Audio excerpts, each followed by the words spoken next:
আসসালামু আলাইকুম।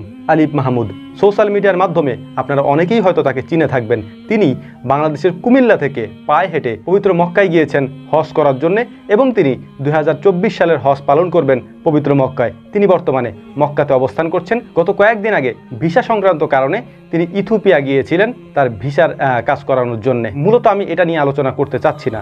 গত কয়েকদিন আগে বাংলাদেশের একজন ডক্টর চট্টগ্রামের মেবি এভারেস্টের সর্বোচ্চ চূড়ায় গিয়ে ইতিহাস গড়ে এসেছেন। এইটা বাংলাদেশের জন্য অনেক গৌরবের একটা বিষয়। আমরা যখন আলিফ মাহমুদকে নিয়ে তখন ভিডিও বানাতাম এবং তার সম্পর্কে যখন বলার চেষ্টা করতাম যে তিনি গিয়েছেন, আমরা তাকে অ্যাপ্রিসিয়েট করি এই কারণে যে মানুষ চাইলে অনেক কিছুই করতে পারত।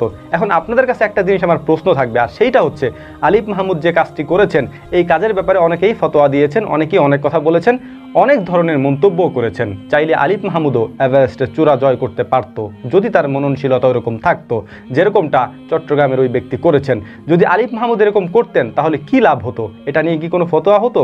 এটা নিয়ে কোনো ওয়াজ হতো? কিছুই হতো না। কিন্তু আলিফ মাহমুদ যখন হজ করার উদ্দেশ্যে সেখানে গিয়েছেন সবাই তাকে পাগল বলেছে।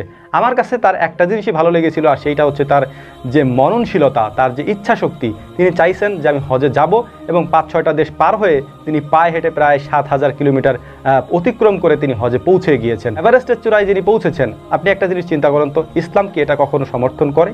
অবশ্যই ইসলাম এটা সমর্থন করে না। যেখানে মৃত্যুর ঝুঁকি থাকে সেখানে এভাবে যাওয়াটা ইসলাম সমর্থন করে না। এমনকি আল্লাহ রাসূল সাল্লাল্লাহু আলাইহি সাল্লামের একটা হাদিসও রয়েছে, যদি কোনো ব্যক্তি সাগর বা সমুদ্র উত্তাল থাকা অবস্থায় সেখানে ভ্রমণ করে এবং তার যদি কোনো ক্ষয়ক্ষতি হয়ে যায় সেটার জিম্মাদারি আল্লাহ তাআলা নেন না।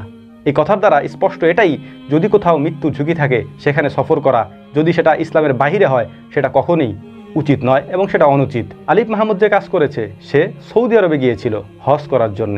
এখন তিনি সৌদি আরবে অবস্থান করছেন।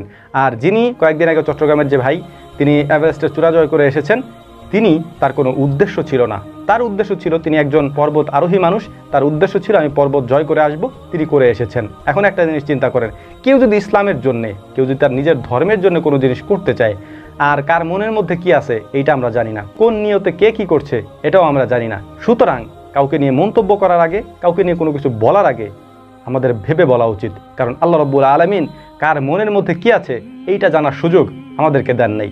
আর হাদিসে স্পষ্টতই একটা কথা আছে, আল্লাহ নবী সাল্লাল্লাহু আলাইহি সাল্লাম বুখারীতে বলেছেন, ইন্নামাল আমালু বিন্নিয়াত, মানুষের প্রত্যেকটা কাজ তার নিয়তের উপরে নির্ভরশীল। আপনি যে কাজই করেন না কেন, কোন নিয়তে করছেন ওইটাই মুখ্য বিষয়। আশা করি কথাগুলি বুঝতে পেরেছেন। আল্লাহ তাআলা এগুলি আমাদেরকে বোঝার তৌফিক দান করুন। ওয়া মা তৌফিকি ইল্লা বিল্লাহ। নাসরুম মিনাল্লাহি ফাতহুন কারীব ওয়া আখিরু দাওয়ানা আনিল হামদুলিল্লাহি রাব্বিল আলামিন। আসসালামু আলাইকুম ওয়া রাহমাতুল্লাহি তাআলা ওয়া বারাকাতুহু।